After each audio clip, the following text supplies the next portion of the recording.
Hello, friends and family, and anyone who may be watching this video. Today is January the 8th, 2022, and I have not made a video in a long time. As a matter of fact, not since October of 2021. A lot has happened since then, but today I'm just simply going to talk about a period of time in my life, in my very early life, that I thought maybe somebody might be interested in. Anyway, for me, it was kind of a wonderful time. And not so wonderful time, because the time frame I'm talking about now is the end of World War II. So we experienced the invasion of the Russians, the Cossacks, and the Russian occupation forces in Czechoslovakia and Sweden. And ultimately, my family, well, my mom packed up the kids, which were Walter and I, and we decided to move to the West, because I think that was the plan, though I wasn't privy to all this. I just kind of went along. My dad wasn't anywhere near us. Evidently, he was rounded up with what was commonly done in those days when young men were around anywhere, and he was a relatively young man. So he was in his 30s at the time. And so he was rounded up and placed in the concentration camp in Dachau. And this is what they did with people they just kind of found and, and then interrogated and whatnot, to make sure he wasn't some sort of a bad Nazi or something. But anyway, so my mom was left here at the end of the war. And I'm talking about 1944, 1945. And what I wanted to actually focus on specifically is the place that we came to after we left Zwickau. Zwickau was, of course, under Russian occupation. So to be more specific, it was 1945, maybe fall, maybe midsummer. I'm not entirely sure.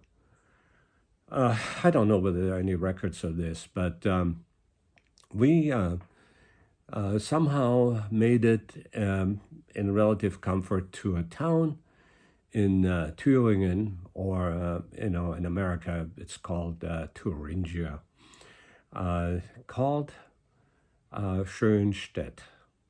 And Schönstedt is a small place. It's, I think it would be classified as a Dorf. A Dorf is a village, something like that, at least. Anyway, Schönstedt. And Schönstedt really just means pretty place. But Schönstedt has really, really, a long history of existence. It came into being, I don't know, somewhere in the 800s. 800s AD, because, I just read in Wikipedia that in 2002 they celebrated their 1150-year anniversary. So, hey, this was an old town. Anyway, Schönstedt, we arrived there. Mom, Walter, who was born, he was approximately 1 year old, or going on 1 year. Well, he had to have been at least 1 year old. He was born in 44, in June. Just to recap a little bit, with my siblings, and Heinz, died in December when we both had diphtheria of 1944. I made it. I'm still here. But anyway, so she had the two kids, me, age going on 6. Anyway, and Walter on 1. I don't know how in the heck she made that. I mean, what a woman, when I think about that. Here she packed up everything. And my dad, always said, hey, just bring everything. And she had, boxes of stuff to bring. There were at least 5 large boxes, among a suitcase and so on, so personal items. So let me talk about Schönstedt a little more because I have some vivid memories. She managed to get us an apartment in what in Germany is called a Hof. And, the Hof is basically, a farmhouse. Except that, as it is typical in Europe, the farmhouses really have, they're multifunctional. The farmers do keep their animals there. They keep their grain storage there. And it's basically, like a quadrangle. And, maybe a more appropriate way to talk about this is to say that it's a compound. And, the family lives there, the horses are there, the cows are there, chickens running all over the place in the Hof. Now, there's a gate, where you can go in, and the wagons are taken in and out.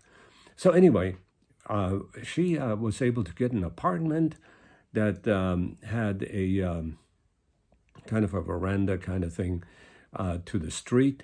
And I remember standing up there causing mischief, to the people below. We'll talk about that maybe another time. This may not be appropriate. Anyway, I was 6, okay? Let's remember that. No, 5 going on 6. No, maybe I already was 6 because I think it was late summer when we arrived in Schönstedt because the war in 1945 in September officially came to an end. It was the end of the war didn't really mean much.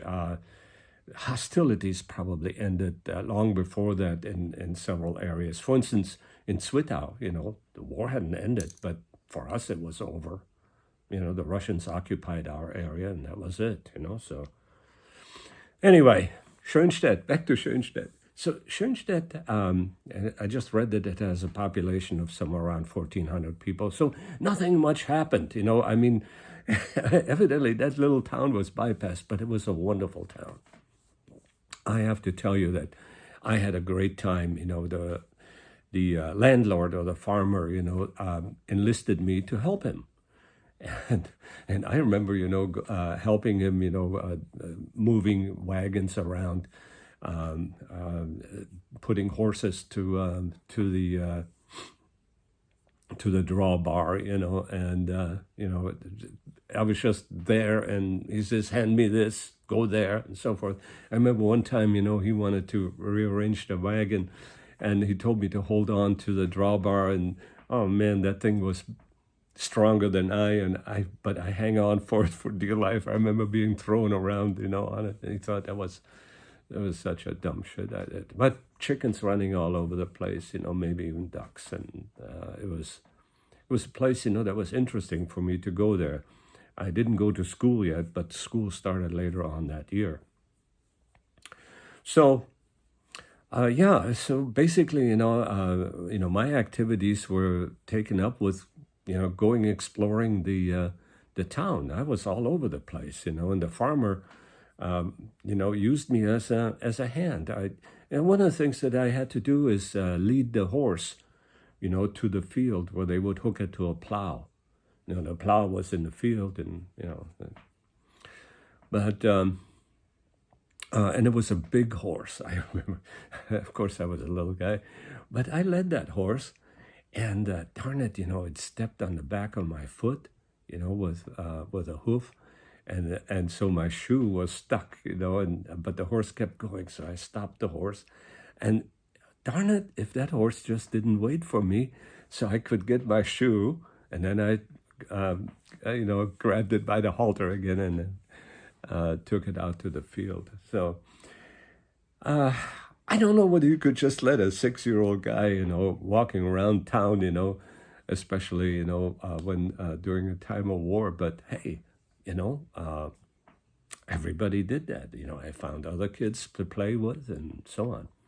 So anyway, I also experienced in that town in Schönstedt the activities of the farmers. The pickle making, for instance. I still recall that.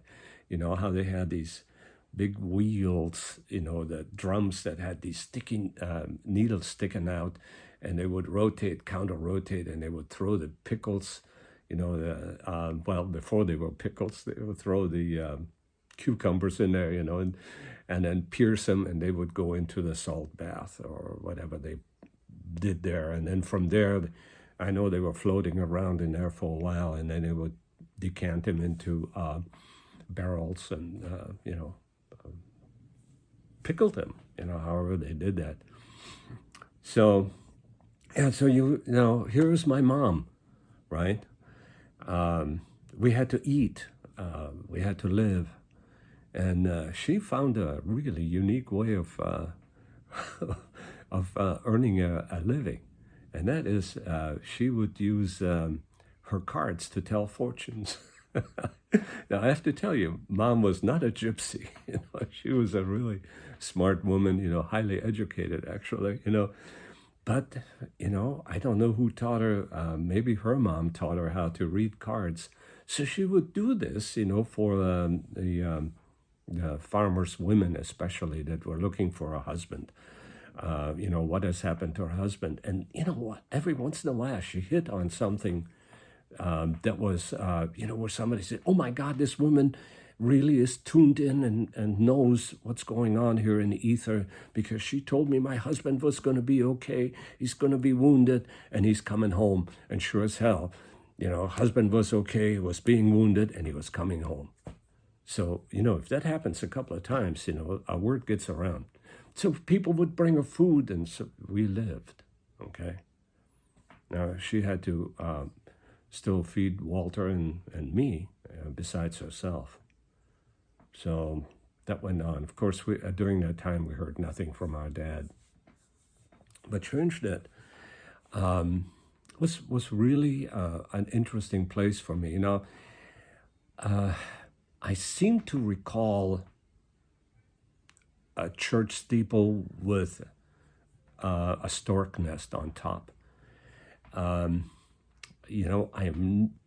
kind of looked at Wikipedia, and none of the churches, the two churches that are in there, really don't quite fit that image.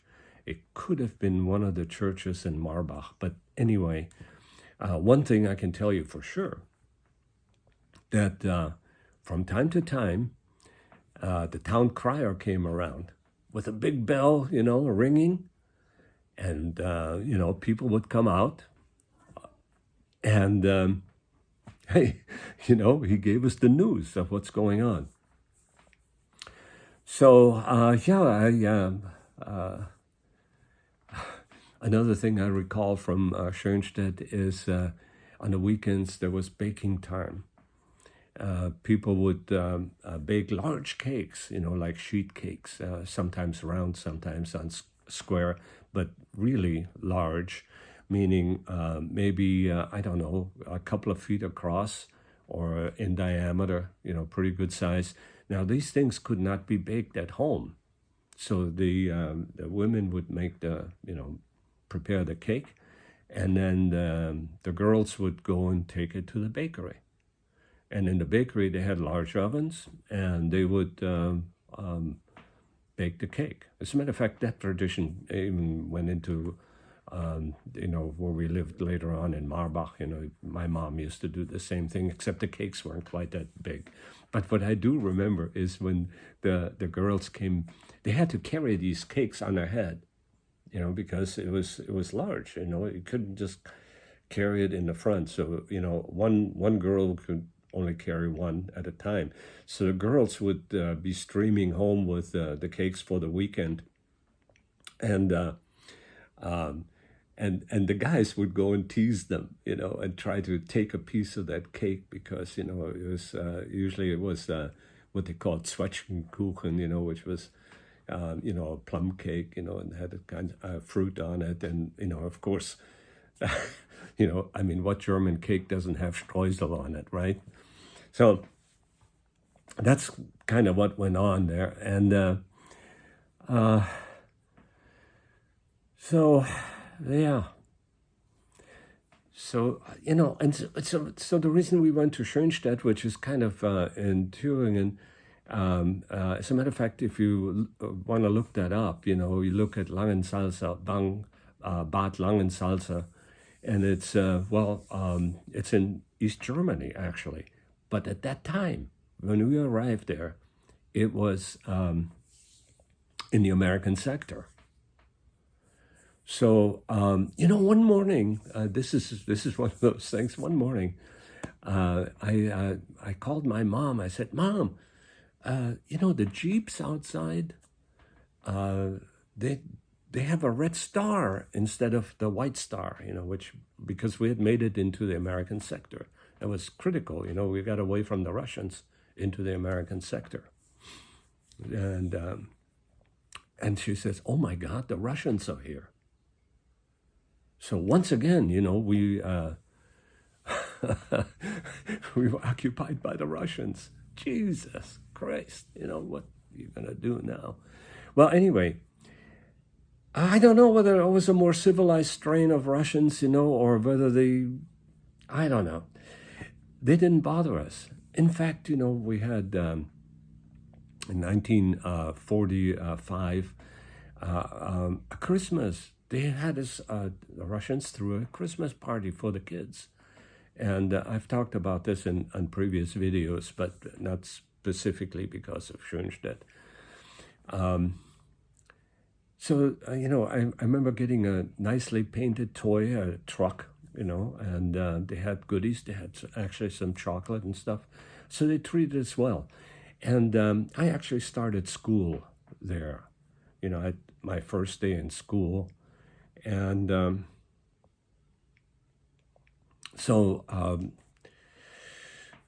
was Russian occupation was happening, and but that was before all of that, division, the Iron Curtain, that Churchill talked about and all that kind of stuff.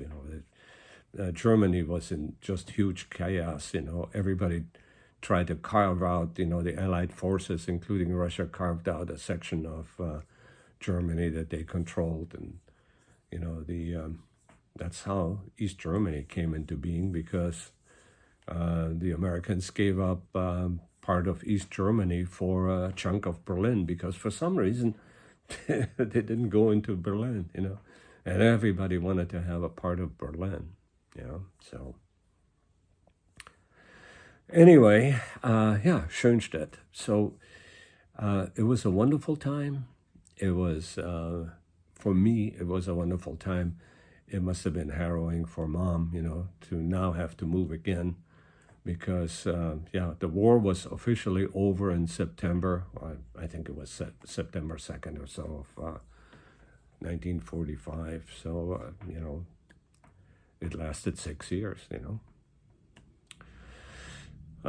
That's how it went. Anyway, so Schönstedt. So, I read somewhere, that it has, Schönstedt doesn't really have much going. It's got a couple of churches, and, if you go to Wikipedia, you see the, school for children, and so I guess we'd have to actually be there, or maybe just don't have the right publicist, to show the city off, But nevertheless, it's over 1,000 years old, So they had to have something going that people just remained there. Anyway, so I'm going to close this video right now, because I think I've talked plenty about Schönstedt and my experiences there, because the wintertime came, it was December, January, and we left for further west, because my mom didn't feel comfortable with the Russians. So from there, we left to Heidelberg, except that this particular trip, which was approximately 2 weeks in open cattle cars, was the most harrowing experience, that I had. It was actually kind of worse than, the wartime in Zwickau and, in Schönstedt itself, because they loaded us up into cattle cars, the refugees, the people that wanted to go further west, because the edict was, you Germans, you're allowed to go back where you came from or your family came from. We don't want you here. So there were Germans from Russia that had to leave, and all over the what later became the USSR, all the states, Kazakhstan, Lithuania, Poland, and so on. A lot of Germans then left for the West because we did know that the Americans would probably treat us pretty well. The Russians, there was really hard feelings between the Russians and the Germans, Anyway, as usual, I will sign off with the injunction that we must infect the universe with us. So long.